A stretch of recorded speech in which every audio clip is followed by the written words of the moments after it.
Hi, guys. We're talking about working from home while homeschooling.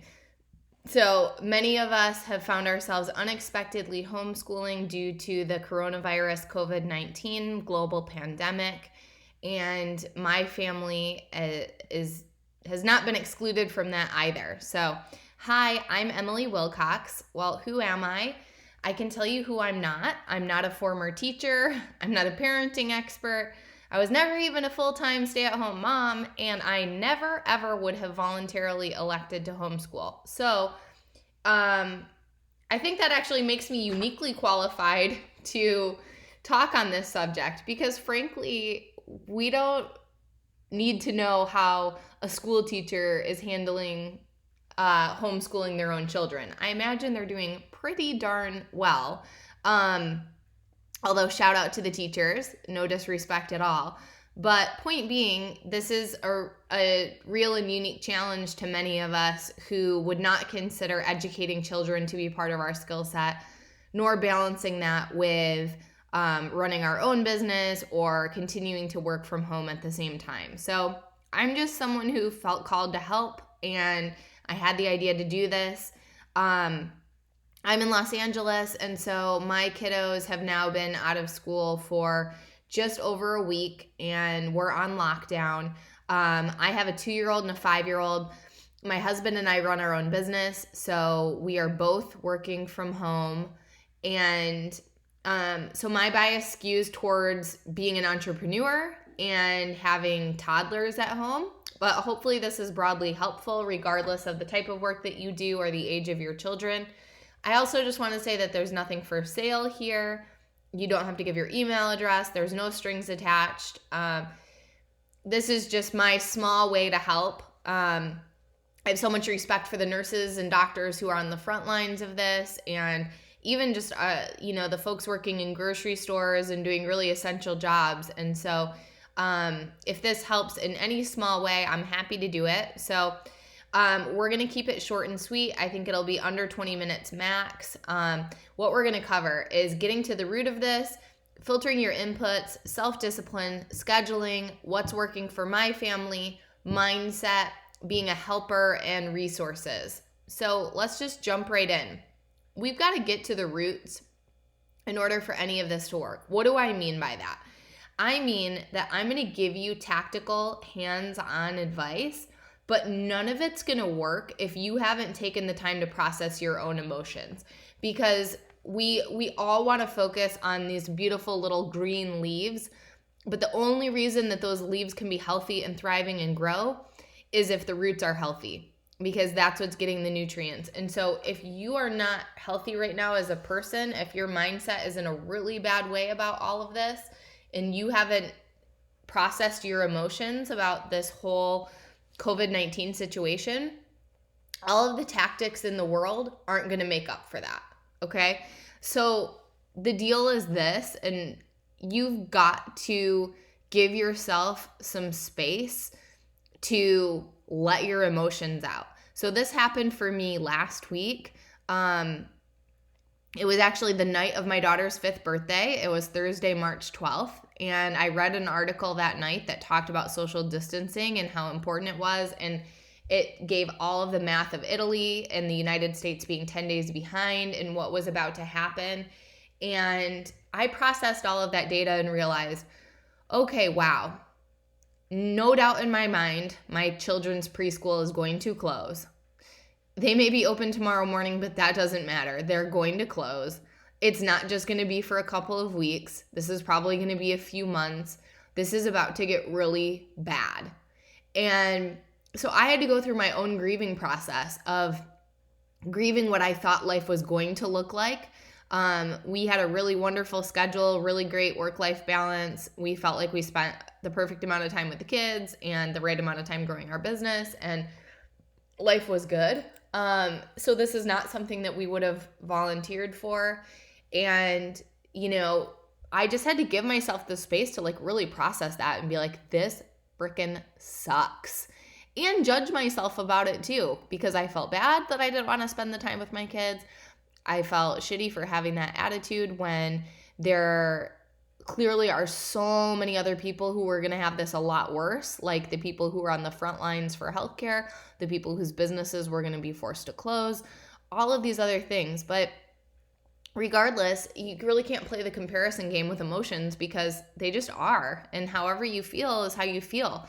So whether it's exercise as your emotional release or meditation or journaling, you can just take a pen and a blank piece of paper and just write out how you're feeling about the situation. You can cry, you can vent to a friend. You don't need to rush the process, but also don't linger. So don't get stuck in that area of just being pissed off or sad or upset or anxious.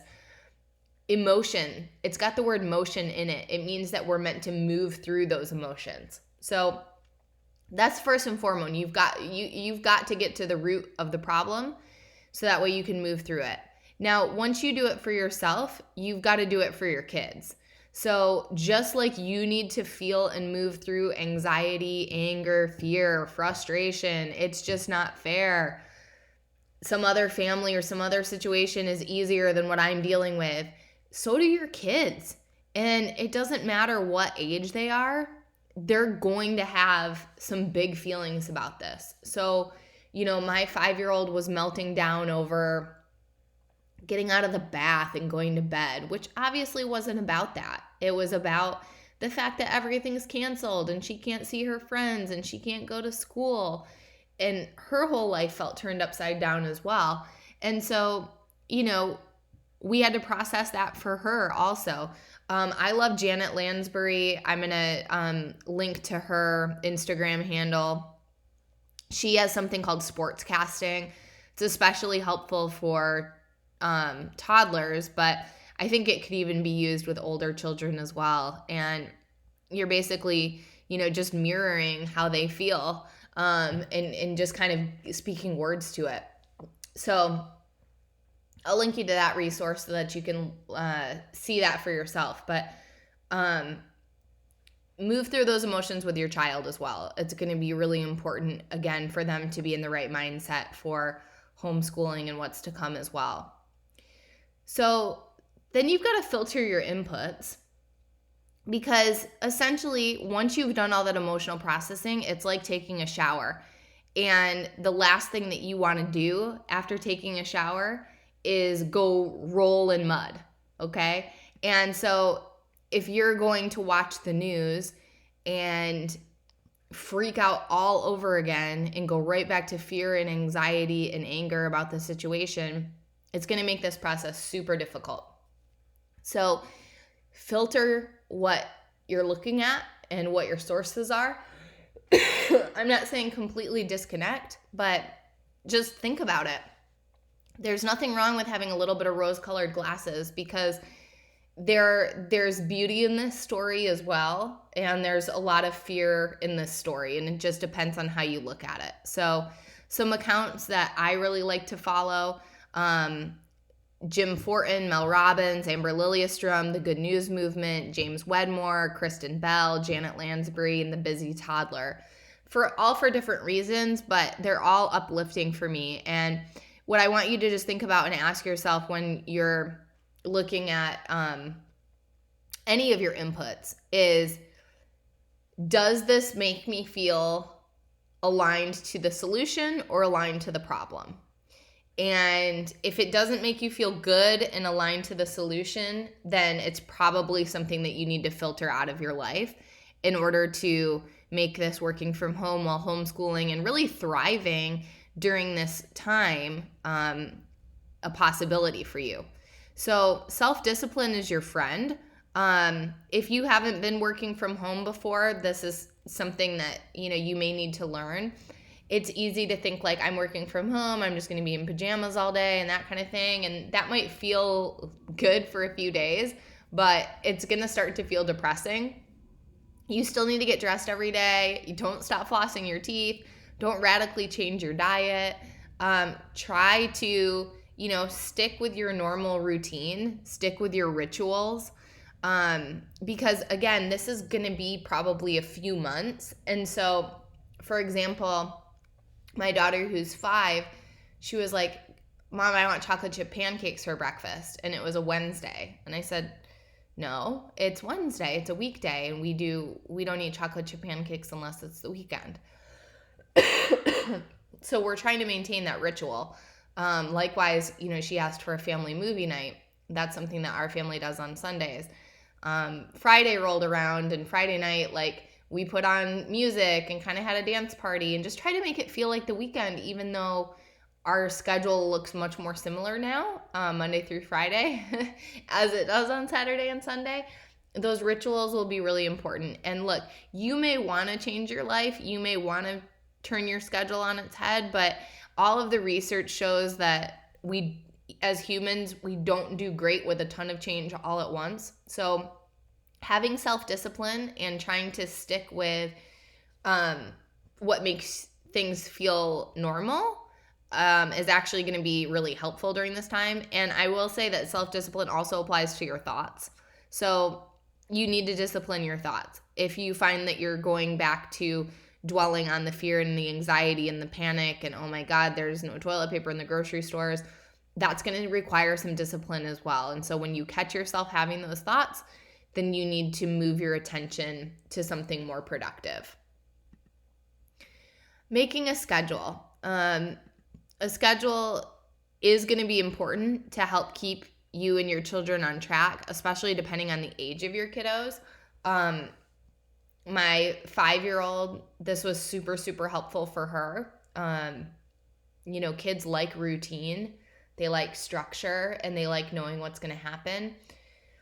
We made the schedule very visual for her, and I share it at the end so that you have a link and you can actually grab our schedule and just copy it and make some edits that work for your family. But have super reasonable expectations, both for you and for your family. So my husband and I, when we worked on this, it was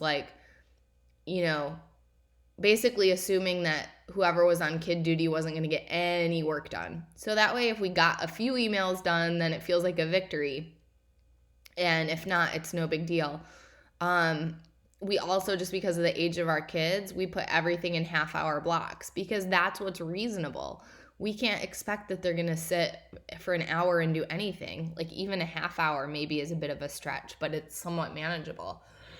Excuse me. Make sure that you're including daily self-care.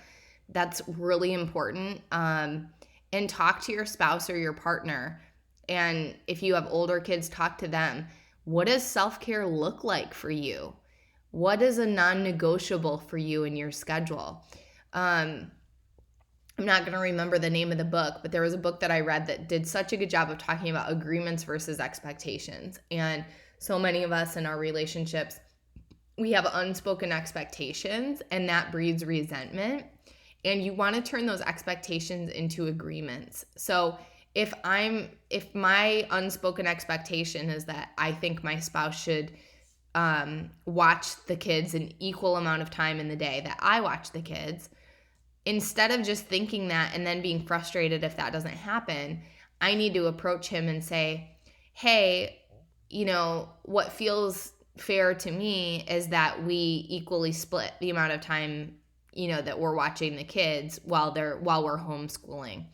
Is that something you can agree to? And that way, if he says yes or he says no, we can have a discussion and we walk away with an agreement that we can hold each other accountable to and find ways to support each other. So it's not about keeping score at all. There can be plenty of flexibility and collaboration in there, but you want to have a lot of open communication. So my husband and I, what's working for us is every night we're going over our schedule for the next day as well. We're having to over communicate in order to make this work. So speaking of that, what's working for us? Okay. Again, as I mentioned, every night we talk about the schedule for the next day. On Sundays, we do our plan for the week as well. And are really turning down expectations there too. So, what I would normally get accomplished in a week, I'm, cutting that in half or maybe even cutting it in a third and really just focusing on the biggest priority things that are going to move my business forward. because during this time that my kids are home due to coronavirus, family has to be the priority, and our mental health and our physical health. And I really want us to come out of this feeling like, it was productive time together and that we have good memories. And so in order to do that, I know about myself that I really, really have to turn down my expectations, because it's difficult for me to be a good mom if in the back of my head I'm like, ugh, I'm so frustrated right now because there are like 20 other things that I need to be doing. So lots of planning, lots of adjusting of expectations. Getting outside, that's non-negotiable. So it's been raining here in Southern California. We've still just been doing family walks in the morning, and we just put on rain clothes or raincoats and rain boots. And, if we have to change clothes when we get back in, no big deal. Sorry for my cough here. We also move our bodies every day. So, some form of exercise, that's important for both my husband and I. And we're trying to get the kids involved, but, we just trade off and make it happen. We also each do a daily meditation practice, and we know that that's really important self-care. So that's built right into our schedule, and it's something that we support each other on. We've also really turned up the amount of tidying up of the house that we do throughout the day, and it's built into the schedule for the kids to help us also. Just having the kids at home, the house gets torn apart so quickly, and we know that that's kind of like a stress trigger for us if the house is crazy and we're trying to work and be cooped up inside these walls. And so that's something that's really helped support us in this. Mindset is super, super critical. The more that you can recontextualize the coronavirus as something that's happening for you, the better off you're going to be. And, I know that might sound weird, because I think if any of us had a magic wand and could get rid of coronavirus, we would do it. But there are certain belief systems that if you can adhere to this mindset, it really helps you look at things differently. So, if you're asking the question, how can I survive during this time? Even just by the frame of that question, we know that you're thinking about it in the context of a struggle, and that you're already anticipating that these next few months are going to be a struggle, and that there's no way it can't be. The premises that I live by, and some of these came from Jim Fortin, I credit to Catherine Zankina for some of it as well.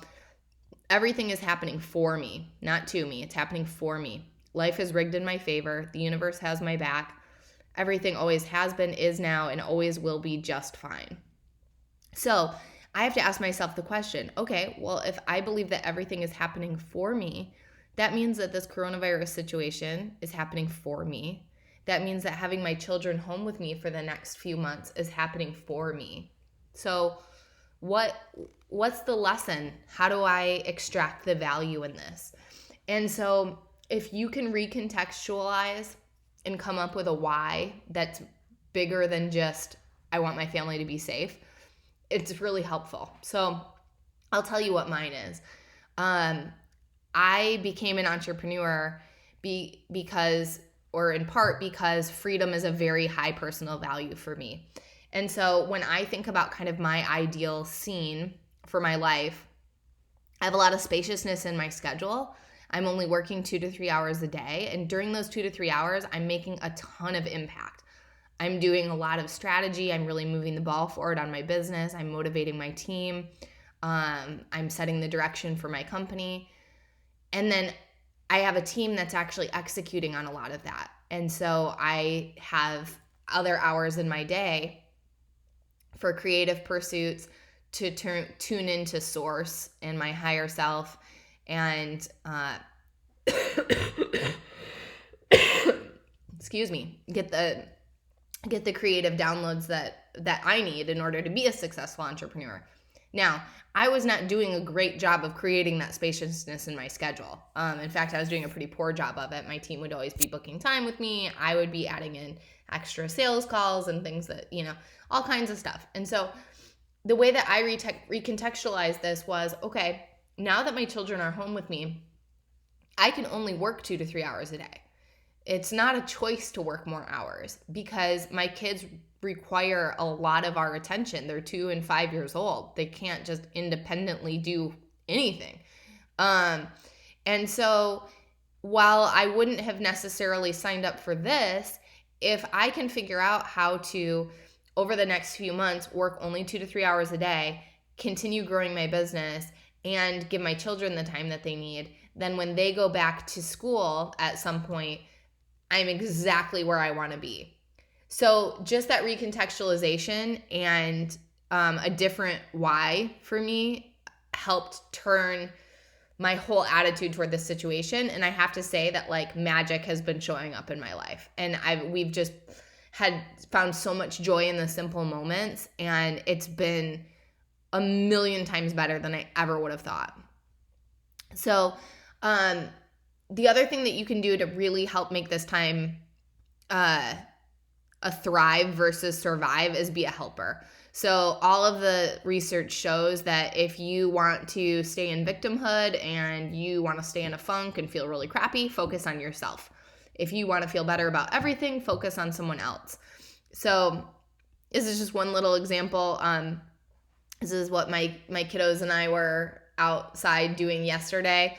Just writing little notes throughout the neighborhood for people to read and stumble upon. But you can offer to get groceries for a friend or neighbor who's in need. You can support a small local business. You can send a thank you message to someone. At work, you can be thinking about how can I serve my clients? How can I serve my market? How can I serve my customers? There are people in need, and how can I help them using my unique gifts and my talent? It doesn't have to be something big and heroic and life-saving, but just how am I helping and focusing on other people, not focusing on yourself. So here are some resources. There's like a zillion people on social media now posting free everything. So there's tons of free resources out there about homeschooling children. The one comment that I would make there is to just not get overwhelmed, because those resources are only good if they're actually helping you. And if they just feel overwhelming and they make you feel like, oh my God, I'm failing and I'm such a crappy parent because I'm, not taking advantage of them, then it's not helpful. So here are a few little things. Included in there is our daily schedule so that you can copy and edit it. And thanks for taking the time. We're just at 20 minutes. I hope this was helpful.